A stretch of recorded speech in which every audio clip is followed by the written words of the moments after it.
ఆంధ్రప్రదేశ్ ముఖ్యమంత్రి నారా చంద్రబాబు నాయుడు నాయకత్వంలో అభివృద్ధి సంక్షేమ పరుగులు పెడుతుందని టీడీపీ సీనియర్ నాయకులు తాళ్ల వెంకటేష్ యాదవ్ పేర్కొన్నారు. నూతన సంవత్సరం సందర్భంగా గుంటూరులోని తన కార్యాలయంలో కేక్ కట్ చేసి గుంటూరు నగర ప్రజలకు నూతన సంవత్సర శుభాకాంక్షలు తెలియజేశారు. అనంతరం ఆయన మీడియాతో మాట్లాడుతూ కూటమి ప్రభుత్వ పాలనలో రాష్ట్రంలోని ప్రజలందరూ సుఖ సంతోషాలతో ఆనందంగా ఉండాలని అన్నారు.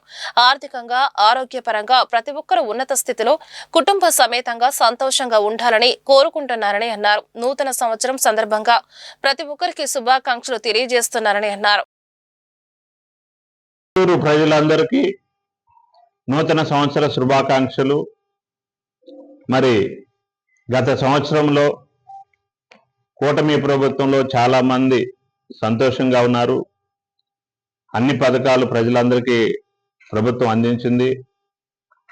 ఏదైనా ఇబ్బందులు పడి ఉన్నా మరి ఈ సంవత్సరం 2026లో ఈ రాష్ట్ర ప్రగతి ముందుకెళ్తున్న సందర్భంలో ప్రతి ఒక్కరికి బడుగు బలహీన వర్గాలందరికీ కూడా ఆర్థికంగా ఆరోగ్యంగా కుల సమేతంగా కుటుంబ సమేతంగా సంతోషంగా ఉండాలని చెప్పేసి ఈ ప్రభుత్వం ద్వారాగా ప్రతి ఒక్కరూ కూడా మంచి ప్రగతిని సాధించాలని చెప్పేసి కోరుకుంటూ ప్రతి ఒక్కరికి కూడా మరొకసారి నూతన సంవత్సర శుభాకాంక్షలు.